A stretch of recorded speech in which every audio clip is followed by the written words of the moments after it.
तो Shriram transport finance weak set of numbers आए हैं और नंबर्स पर प्लस आगे की आउटलुक पर बात करने के लिए हमारे साथ आज कंपनी के executive vice chairman mister Umesh Revankar बने हुए। बहुत बहुत स्वागत है आपको उमेश जी। बाजार आज रिएक्शन भी दे रहा है, आपके नंबर्स को थोड़ा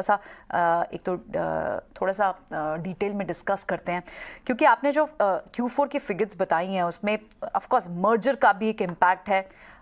ये कंपेरेबल तो नहीं है प्रीवियस फिगर से, लेकिन फिर भी हम एक क्यू ऑन क्यू फिगर्स जब कंपेयर करने की कोशिश कर रहे हैं तो कुछ इंपॉर्टेंट पॉइंट्स जो हैं, जैसे आपकी अर्निंग्स मिस हुई हैं, क्रेडिट कॉस्ट आपकी बढ़ी हुई थी, पैट थोड़ा सा मिस हुआ है क्योंकि एनआईआई स्लगिश रही है, हालांकि असेट क्वालिटी आपकी इंप्रूव हुई है। आप हमें प्लीज डिस्क्लोजर इंडिकेट तो करते हैं कि आपकी AUM जो ग्रोथ है, असेट अंडर मैनेजमेंट ग्रोथ है, वो नॉन कोर पोर्टफोलियो से बड़ी है। CV फाइनेंसिंग ट्रैक्शन भी आपका बड़ा है Q1Q बेसिस पे। थोड़ा सा और डिटेल हमें बताएं कि ये ग्रोथ जो है क्या ये वीक नहीं होती अगर ये मर्जर का बड़ा एक डैम्पनिंग इफेक्ट दिखा है? देखिए, ये CV का ग्रोथ हमने गाइडेंस दिया था before the merger announcement. CV में ग्रोथ का अराउंड 12% का हमने एक गाइडेंस दिया था और ओवरऑल कंबाइंड मर्जर में 15% का AUM ग्रोथ का गाइडेंस दिया था। CV में अभी न्यू व्हीकल सेल्स अभी 4 साल से बहुत स्लो था। अभी this year new vehicle sales improve हो गया, तो न्यू व्हीकल सेल्स बढ़ते ही ऑटोमेटिकली यूज्ड व्हीकल का सप्लाई बढ़ता है। तो कभी भी 1 साल 2 साल का गैप रहता है न्यू व्हीकल और यूज्ड व्हीकल सेल्स बढ़ने के लिए। सो हमारा फोकस यूज्ड व्हीकल में ज्यादा है, इसलिए तो ग्रोथ थोड़ा हमने कंजर्वेटिव रखा था 12% का, और 12% का ग्रोथ तो आ गया है कमर्शियल व्हीकल में।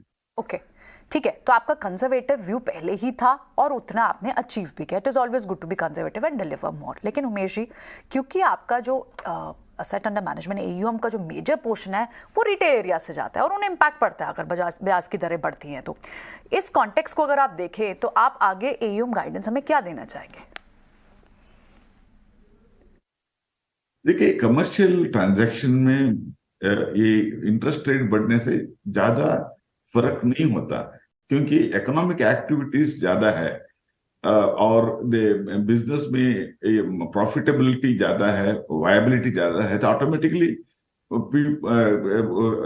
लोन लेने में लोग पीछे नहीं हटते। और इट डिपेंड्स अपॉन बिजनेस में प्रॉफिटेबिलिटी कैसा है उसके ऊपर रहता है। अभी कंजम्पशन लोन में आप क्या बोल रहे हो वो ठीक है क्योंकि वो कंजम्पशन कम करेगा, क्रेडिट कम लेगा। लेकिन आप होम लोन हो तो पर्सनल व्हीकल हो, आप क्या बोल रहे हो वो ठीक है, लेकिन बिजनेस एनवायरनमेंट में बिजनेस कैसे चल रहा है, बिजनेस के डिमांड कैसा है, उसको ऊपर रहता है। ठीक है। एक और क्वेश्चन, क्योंकि हमने देखा कि आपके डिसबर्समेंट्स तो लगातार हेल्दी रहेंगे, हाँ अब भी अपटेक एक देखने को मिली है, लेकिन NII में कहीं ना कहीं इम्पैक्टेड सिक्वेंशली हुआ है। आपको क्या रीजन है इस म्यूटेड परफॉर्मेंस का? से नेट इंटरेस्ट मार्जिन हमारा 8.55 है।